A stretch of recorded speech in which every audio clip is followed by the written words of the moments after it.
जो आज जो मैंने लेसन लिया है वो लिया है साखी, जिसके रचयिता हैं कबीरदास जी। अब मैं थोड़ा सा 2-4 लाइनें में आपको कबीरदास जी के बारे में ये बताना चाहती हूँ कि वे कबीरदास जी हिंदी निर्गुण भक्ति धारा के प्रमुख कवि हैं और इनकी जो भाषा है उसको पंचमेल खिचड़ी या सधुकड़ी ये कहा जाता है।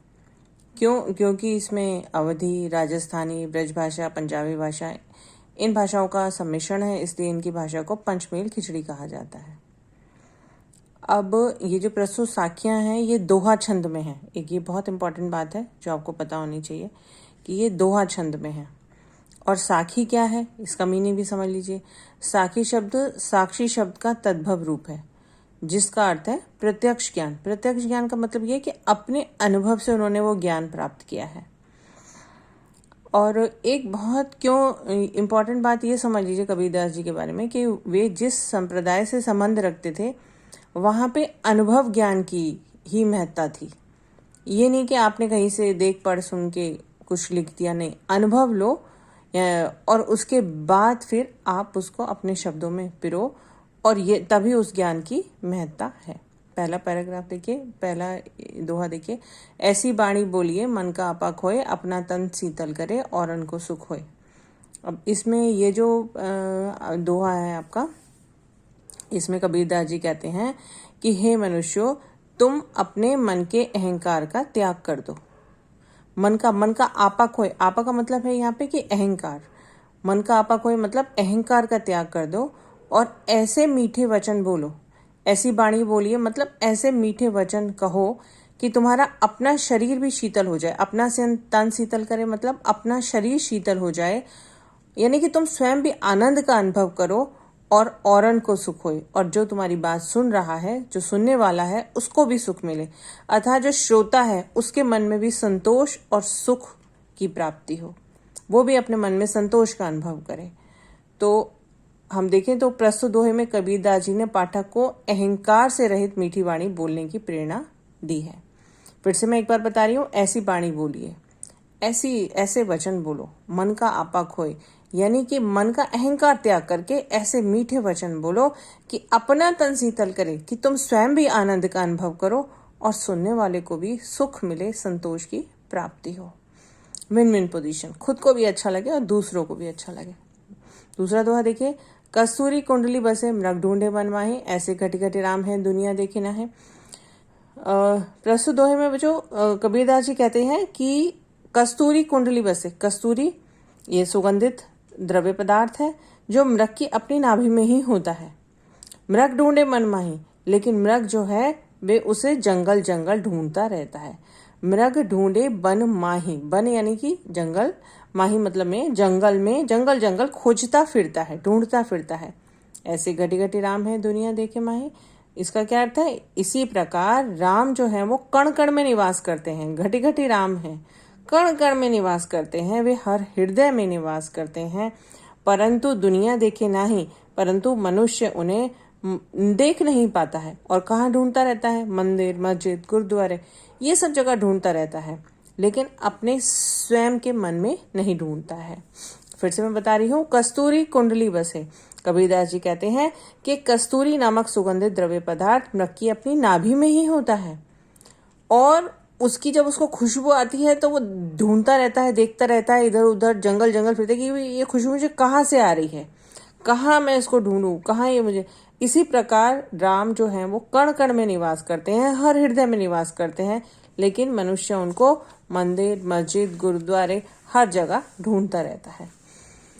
अब इसका अगर मैं एक लाइन में अगर आपको कि कवि क्या समझाना चाह रहा है, पाठक को क्या कहना चाह रहा है, वो ये कहना चाह रहा है कि राम जो है खुद मनुष्य के हृदय में ही निवास करते हैं, लेकिन मनुष्य अज्ञानतावश उनको मंदिर, मस्जिद इत्यादि धार्मिक स्थलों पर खोजता रहता है, जबकि उसको मन के भीतर ही उनका स्मरण करना चाहिए तो वो खुद ही उसको मिल जाएंगे। तीसरा दोहा देखिए बच्चे। जब मैं था तब हरि नहीं, अब हरि है मैं नाही, सब अंधियारा मिट गया जब दीपक देखा माही। जब मैं था, अच्छा, इसमें इस प्रस्तुत साखी में कवि हमको हमारे मन से अहंकार दूर करने का संदेश देता है कि अहंकार दूर कर दो, तो ईश्वर की प्राप्ति हो जाएगी। तो किन शब्दों में वो कहता है, समझिए इसको। कबीरदास जी कहते हैं कि जब तक मेरे मन में मैं था, मैं अर्थात अहंकार, यहाँ मैं का मतलब आई नहीं है, यहाँ मैं का मतलब अहंकार है, कि जब तक मेरे मन में मैं अर्थात अहंकार का भाव था तब तक वहां पे ईश्वर का वास नहीं था। जब मैं था तब हरि नहीं, मैं यानी कि जब मेरे हृदय में अहंकार था तब वहां ईश्वर का वास नहीं था। अच्छा, अब आगे, अब हरि है मैं नहीं, अब मुझे ईश्वर के दर्शन हो चुके हैं, अब मुझे ईश्वर मिल चुके हैं, मिल गए हैं, तो अब अहंकार नहीं रहा। अब हरि है मैं नहीं, अब हरि मिल चुके हैं, भगवान मिल चुके हैं, मुझे ईश्वर के दर्शन हो चुके हैं, तो अब अहंकार नहीं, अब मैं नहीं, यानी अब अहंकार नहीं रहा। क्यों? वहां पे पहले क्या था? मन में केवल अज्ञान रूपी अंधकार था। मन में सब अंधियारा मिट गया जब दीपा देखा माही, वो मन में अंधकार था, अज्ञानता का अंधकार था। जब दीपक देखा माही, जब मैंने ज्ञान दीपक को अपने मन में देखा, तो मन में से सारा अज्ञान जो है वो दूर हो गया। अर्थात मुझे इस सत्य का पता चला कि अहंकार ईश्वर का विरोधी भाव है। इस सेकेंड लाइन को फिर से समझिए। सब अंधियारा मिट गया, यानी कि सब मेरे हृदय से सारा ज्ञान रूपी अंधकार खत्म हो गया, मिट गया, जब मैंने ज्ञान दीपक में अपने मन को देखा। जब मैंने ज्ञान का दीपक जलाया और अपने मन में देखा, तो देखा वहां तो ईश्वर है और अहंकार वहां से गायब हो गया। कवि कहना चाहते हैं कि ईश्वर व अहंकार दोनों साथ साथ कभी नहीं रह सकते।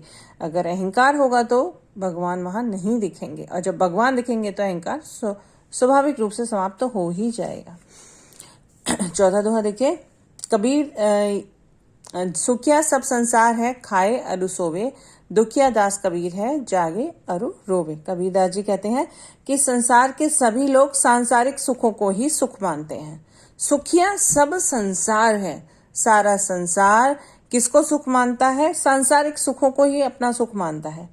यानी कि जो लोग खाए अरु सोवे, जो खा रहे हैं, अच्छा खा रहे हैं और अच्छे से निश्चिंत होके एकदम बिल्कुल आराम से, बिना किसी फिक्र के, बिना किसी चिंता के सो रहे हैं, खा रहे हैं, पी रहे हैं, सो रहे हैं, तो वो इसी को ही अपना सब कुछ मानते हैं कि यही सुख है, इसी में ही सुख है।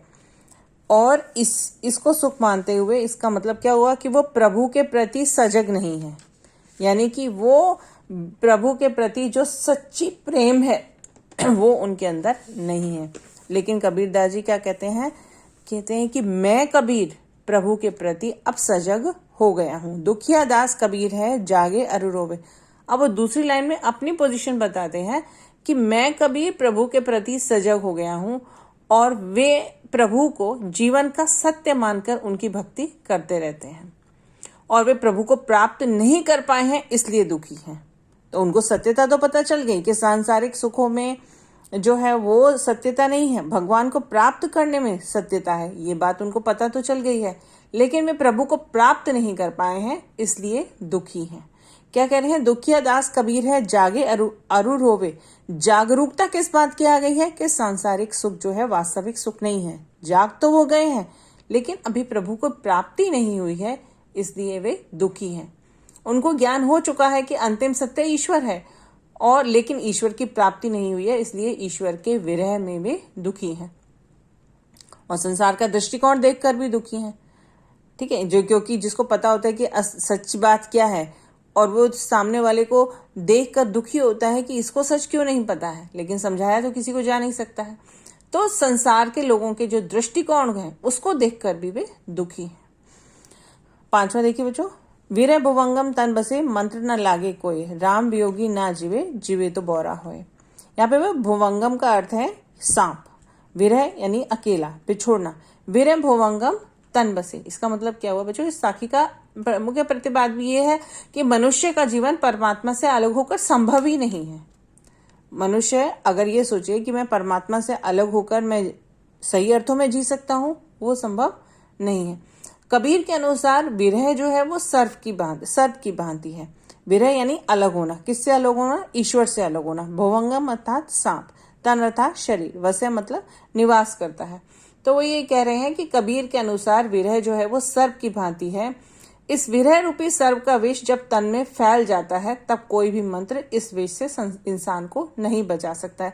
पर जो पुराने जमाने में किस तरीके से सांप के कांटे को बचाया जाता था कि वो उसमें तंत्र मंत्र झाड़ फूक वो सब होता था, तो उसी बात को, उसी पॉइंट को उन्होंने ये बात कही है, उसी पॉइंट को लेके कि राम से बिछुड़कर उनके वियोग में घुलने वाला प्राणी या तो जीवित नहीं रहता, यदि जीता है तो पागल होकर ही जीता है। वीरे भुवंगम तन बसे, इसको फिर से एक बार समझ लीजिए कि मैं भगवान से, जो सांप है वो अगर शरीर को डस लेता है, वो अगर तन को डस लेता है तो उस पर कोई भी मंत्र झाड़ फूक काम नहीं करता है। इसी प्रकार भगवान से बिछुड़कर यदि कोई व्यक्ति जीना चाहे तो उसको कोई भी सांसारिक सुख जो है वो नहीं लुभाता है। कोई बोले अच्छा भगवान से अलग तो तुम इस चीज में का सुख भोग लो तो तुमको भगवान की याद नहीं आएगी। नहीं, भगवान जिसको चाहिए तो भगवान से अलग होके वो नहीं रह सकता, उसको किसी सांसारिक सुख जो है वो उसको नहीं लुभा सकता। राम वियोगी ना जीवे, जीवे तो बोरा होए। अगर जो राम का वियोगी है यानी राम से अलग होकर वो या तो जीवित रहता ही नहीं है, यदि रहता है तो वो पागल हो। जीवे तो बोरा होए, बोरा अर्थात पागल, तो वो पागल होकर ही जीता है। इसका मतलब क्या हुआ बच्चों? इसका मतलब ये हुआ कि ईश्वर के प्रेम में जो पागल व्यक्ति है उसको सांसारिक सुखों से कोई लेना देना नहीं है। वह वैरागी जीवन व्यतीत करता है और वो संसारी लोगों को पागल प्रतीत होता है। एक्चुअली जब वो संसार का सुख नहीं भोगता और भगवान उसको नहीं मिलते हैं तो वो पागल सा हो जाता है। तो लोग है एक्चुअली वो हो तो वैरागी जाता है लेकिन लोग उसको पागल समझते हैं, लोग उसको पागल कहते हैं। निंदक नेड़ा राखिए आंगण कुटी बंधाए, बिन साबुन पानी बिना निर्मल करे स्वाय। यहाँ पे बच्चों साकी में कवि ने निंदक की विशेषता बताई है कि निंदक हमारे लिए कितना इंपॉर्टेंट। आपको लगेगा कि जो हमारा क्रिटिसाइज करता है वो हमारे लिए कैसे इंपॉर्टेंट हो सकता है, नहीं। उन्होंने बताया कि किस तरह से वो हमारे जीवन में बहुत बड़ा महत्व का काम करता है, हमारे जीवन में कैसे सुधार करता है और हमें आगे की ओर ले जाता है।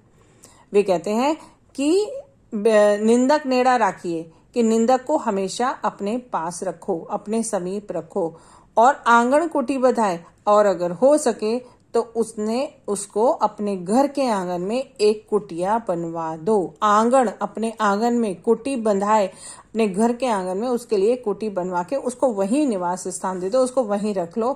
क्योंकि वह बिन साबुन पानी बिना, वह निंदक जो है बिना साबुन और पानी के निर्मल करे स्वभाव, निंदा वचन कह के हमारे स्वभाव को स्वच्छ बना देगा।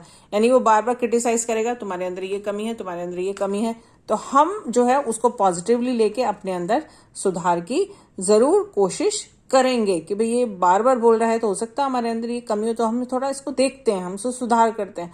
तो वही बात वो कह रहे हैं कि इसलिए प्रस्तुत जो दोहा है उसमें कवि ये कह रहे हैं कि निंदक बनना नहीं है हमको, ये ध्यान रखना, निंदक बनने की नहीं, निंदक को अपने पास रखने की सलाह देते हैं ताकि हम अपने स्वभाव को और अच्छे से अच्छा बना सके। आगे देखिए, पोथी पढ़ जग मुआ पंडित भयानक होए, एक अशर पीव का पढ़े सो पंडित होए। पोथी बच्चों किसके लिए कहा गया है? पोथी यहाँ पे जो हमारे वेद पुराण उपनिषद हैं, शास्त्र हैं हमारे, उन सबको कहा गया है। कबीरदास जी कहते हैं कि संसार के लोग धार्मिक पुस्तकें पढ़ते हैं, वेद शास्त्र पढ़ते हैं, वेद शास्त्र पढ़ते पढ़ते मर गए। जग मुआ, जग यानी कि संसार, मुआ यानी कि मर गए। पोथी पढ़ के, वेद शास्त्र धार्मिक पुस्तकें इत्यादि पढ़ के मर गए। पंडित भयानक होए, लेकिन उनको जो सही अर्थों में पंडित है वो नहीं हो पाए। अब जैसे आप कोई शास्त्र पढ़ेंगे तो आपको शास्त्र का ज्ञान तो हो जाएगा, लेकिन पंडित भयानक कोई, यहाँ पे कौन से पंडित की बात हुई है? यहाँ पे बच्चों ऐसे पंडित की बात हुई है जिसको ईश्वर की प्राप्ति हुई हो, जिसको सत्य की प्राप्ति हुई हो, जिसको सही अच्छे सच्चे ज्ञान की प्राप्ति हुई हो, ऐसा कोई पंडित नहीं है। एक है अशिर पीव का पढ़े सो पंडित होए। अशिर यानी कि अक्षर, पीव यानी कि प्रियतम, और ये प्रियतम कौन है? कबीरदास जी के प्रियतम उनके राम हैं कि एक अशिर पीव का, एक अक्षर प्रियतम का पढ़ के पढ़े सो पंडित होए। पढ़े सो पंडित होए यानी कि वो अगर ईश्वर का एक अक्षर मन से पढ़ लेता है तो वो सही अर्थों में पंडित बन जाता है। पोथी पढ़ जग हुआ पंडित बयाना कोई। पोथी यानी कि अनेक धर्म शास्त्र वेद पुराण पढ़ के भी उसको सत्य की ईश्वर की प्राप्ति नहीं हुई और वो ऐसे ही पढ़ते पढ़ते ही मृत्यु को प्राप्त हो गया। एक अक्षर पीव का पढ़े एक अक्षर प्रियतम का पढ़ के वो सच्चा पंडित बन गया। इसको एक बार और समझ लीजिए कि यदि हम ऊपर वाले का, उसका, ईश्वर के नाम का मन से दिल से स्मरण करें तो हम ईश्वर को प्राप्त कर सकते हैं। उसके लिए हमें किसी वेद पुराण की आवश्यकता नहीं है, दूसरों के अनुभव की आवश्यकता नहीं है। वो वेद पुराण शास्त्र जो भी है वो तो दूसरों के अनुभव है, दूसरों ने अपने अनुभव लिखे हैं। तो इस दोहे की बच्चों खास बात क्या है कि कवि ये कह रहे हैं कि ईश्वर को अपने ही अनुभव से जाना जाता है, दूसरों के अनुभवों से जाना नहीं जाता है। तो इस आखिर में प्रेम से भगवान प्राप्ति का संदेश दिया गया है कि प्रेम से हम भगवान को प्राप्त कर सकते हैं। अब ये देखिए बच्चों, हम घर जाले आपना लिया मुराड़ा हाथ, अब घर जालू ताश का जो चले हमारे साथ। इसमें मुराड़ा का बच्चों शाब्दिक अर्थ है जलती हुई लकड़ी। ठीक है, तो कबीरदास जी कहते हैं कि हम घर जाले आपना, हमने अपना घर जला लिया मुराड़ा हाथ, हाथ में जलती हुई मशाल, जलती हुई लकड़ी लेकर हमने अपना घर जला लिया। लेकिन इसका जो मीनिंग है वो क्या है, बिहाइंड द मीनिंग क्या है? कवि कहते हैं कि मैंने विरह तथा भक्ति से जलती हुई मशाल हाथ में ली है, मैंने ज्ञान की मशाल हाथ में ली है, मैंने भक्ति की मशाल हाथ में ली है और उसको लेकर मैंने अपना घर जला लिया। ये कौन सा घर है? सांसारिक बंधन का घर है। ये सांसारिक बंधन, माया, मोह, इन सब से मैंने अपने आप को मुक्त कर लिया है। यानी मैंने जितने विकार हैं, काम, 6 विकार मेरे, काम क्रोध लोभ मोह मद मात्सर्य, मैंने सबसे अपने आप को मुक्त कर लिया है। मैंने सारे विकारों का त्याग कर दिया है। तो मैंने अपनी ज्ञान भक्ति रूपी जो मेरी मशाल है हाथ में, उससे मैंने ये जो अपना घर जलाया, यानी सांसारिक बंधन माया मोह सब त्याग दिया है, सारे विकारों का त्याग मैंने कर दिया है। क्योंकि ज्ञान के रास्ते में यही चीजें बाधक हैं, इसलिए उनको तो ज्ञान प्राप्त करना था, तो उन्होंने ये सारी चीजों का त्याग कर दिया। अब घर जालो ताश का जो चले हमारे साथ, और अब मैं उसका भी घर जलाने के लिए तैयार हूं जो हमारे साथ चलने के लिए तैयार है। कहने का अर्थ यह है कि अब जो भी भक्त मेरे साथ इस भक्ति के मार्ग पर, इस ब्रह्म ज्ञान के मार्ग पर, इस ज्ञान प्राप्ति के मार्ग पर चलने के लिए तैयार है, मैं उसका भी घर जलाने के लिए तैयार हूं। अर्थात मैं उसके मन में भी संसार के प्रति वैराग्य पैदा कर दूंगा। ठीक है, तो अब ये दोहा क्या प्रेरणा देता है बच्चों? ये दोहा मनुष्य को वैराग्य और प्रभु भक्ति की प्रेरणा देता है। इसके बाद भी आपको कोई डाउट है तो आप पूछ सकते हैं मुझसे। Thank you.